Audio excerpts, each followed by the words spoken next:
السلام علیکم ورحمۃ اللہ وبرکاتہ۔ دوستو میں ہوں عمران علی اور آپ دیکھ رہے ہیں ہمارا یوٹیوب چینل ہسٹری مینٹور، جہاں ہم تاریخ کے اہم ترین واقعات کو ایک نئے انداز میں آپ کے سامنے پیش کرتے ہیں۔ دوستو آج ہم بات کریں گے 9/11 کی۔ 11 ستمبر 2001 ایک ایسا دن جس کی صبح تو عام تھی لیکن شام نے دنیا کو بدل دیا۔ نیو یارک کے آسمان پر سورج معمول کے مطابق طلوع ہوا، مگر چند گھنٹوں میں وہاں دھواں، چیخیں اور ملبہ ہی باقی رہ گیا۔ یہ دن عالمی تاریخ میں ہمیشہ کے لیے ایک سیاہ باب کے طور پر درج ہو چکا ہے۔ صبح 8:46 پر امریکن ایئر لائنز کی فلائٹ 11 جسے اغوا کر لیا جا چکا تھا، نیو یارک کے ورلڈ ٹریڈ سینٹر کے شمالی عمارت سے جا ٹکرائی۔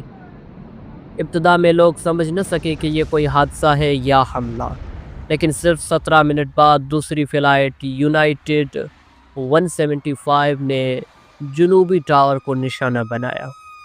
اس لمحے دنیا کو یقین ہو گیا کہ یہ حادثہ نہیں بلکہ سوچی سمجھی منصوبہ بندی ہے۔ دونوں ٹاورز میں ہزاروں لوگ موجود تھے۔ سیکنڈز میں عمارتیں آگ کی لپیٹ میں آ گئیں۔ ریسکیو ٹیمیں، فائر بریگیڈ اور پولیس اہلکاروں نے جان ہتھیلی پر رکھ کر لوگوں کو بچانے کی کوشش کی، مگر چند گھنٹوں میں یہ بلند و بالا ٹاورز زمین بوس ہو چکے تھے۔ تیسرا طیارہ پینٹاگون یعنی امریکی محکمہ دفاع کی عمارت سے ٹکرایا۔ چوتھے طیارے کا ہدف شاید وائٹ ہاؤس تھا، لیکن مسافروں نے مزاحمت کی اور وہ طیارہ پینسلوینیا میں گر کر تباہ ہو گیا۔ مسافروں کی بہادری نے ایک اور تباہی کو روک دیا، مگر وہ خود بچ نہ سکے۔ ان 4 حملوں میں تقریباً 3000 افراد جان کی بازی ہار چکے تھے، جن میں امریکیوں کے علاوہ دنیا کے 90 سے زیادہ ممالک کے شہری شامل تھے۔ دنیا ساکت ہو گئی۔ خبروں کے چینلز ایک ہی منظر بار بار دکھا رہے تھے: گرنے والے ٹاورز، افراتفری اور ملبے میں ڈھکی لاشیں۔ تحقیقات کے بعد القاعدہ کو ان حملوں کا ذمہ دار ٹھہرایا گیا اور اسامہ بن لادن کو اس سازش کا مرکزی کردار دیا گیا۔ امریکہ نے وار آن ٹیرر یعنی دہشت گردی کے خلاف جنگ کا اعلان کیا۔ چند ہی ہفتوں بعد افغانستان پر حملہ کیا، جہاں طالبان حکومت کو القاعدہ کی پناہ گاہ سمجھا جاتا تھا۔ 9/11 نے نہ صرف سیاست کو بدلا بلکہ عام انسان کی زندگی کو بھی متاثر کیا۔ ایئرپورٹس پر سیکیورٹی کے سخت قوانین نافذ کیے گئے، مسلمانوں کے خلاف نفرت میں اضافہ ہوا اور پوری دنیا میں خوف کی فضا قائم ہو گئی۔ امریکہ میں پیٹریاٹ ایکٹ کے تحت نگرانی کے سخت قوانین بنائے گئے۔ اس واقعے کے بعد دنیا 2 حصوں میں بٹ چکی تھی، ایک وہ جو امریکہ کے ساتھ کھڑے ہوئے تھے اور ایک وہ جو امریکہ کی پالیسیوں سے اختلاف رکھتے تھے۔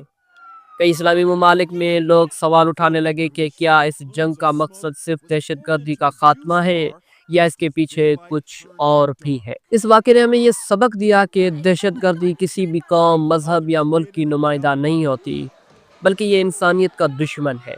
ان حملوں میں ہلاک ہونے والے صرف امریکی شہری نہیں تھے، بلکہ ہندو، مسلمان اور عیسائی، یہودی سب شامل تھے۔ یہ حملہ انسانیت پر تھا۔ 9/11 کی یاد آج بھی تازہ ہے۔ متاثرین کے خاندان آج بھی اپنے پیاروں کی تصاویر سینے سے لگائے ہوئے ہیں۔ نیو یارک میں بنایا گیا 9/11 میموریل ایک ایسی جگہ ہے جہاں لوگ خاموشی سے کھڑے ہو کر ان لمحات کو یاد کرتے ہیں، وہ لمحے جب دنیا ہمیشہ کے لیے بدل چکی تھی، یعنی 9/11 کے واقعے کو۔ یہ صرف تاریخ نہیں، ایک حقیقت ہے کہ نفرت کی آگ صرف دشمن کو نہیں، خود اپنے گھر کو بھی جلا دیتی ہے۔ اگر آپ کو ہماری یہ معلوماتی ویڈیو پسند آئی ہو تو براہ کرم ہمارے یوٹیوب چینل ہسٹری مینٹور کو سبسکرائب کریں، ویڈیو کو لائک کریں اور کمنٹس میں اپنی رائے ضرور دیں۔ ملتے ہیں اگلی ویڈیو میں ایک اور تاریخی حقیقت کے ساتھ۔ والسلام علیکم ورحمۃ اللہ وبرکاتہ۔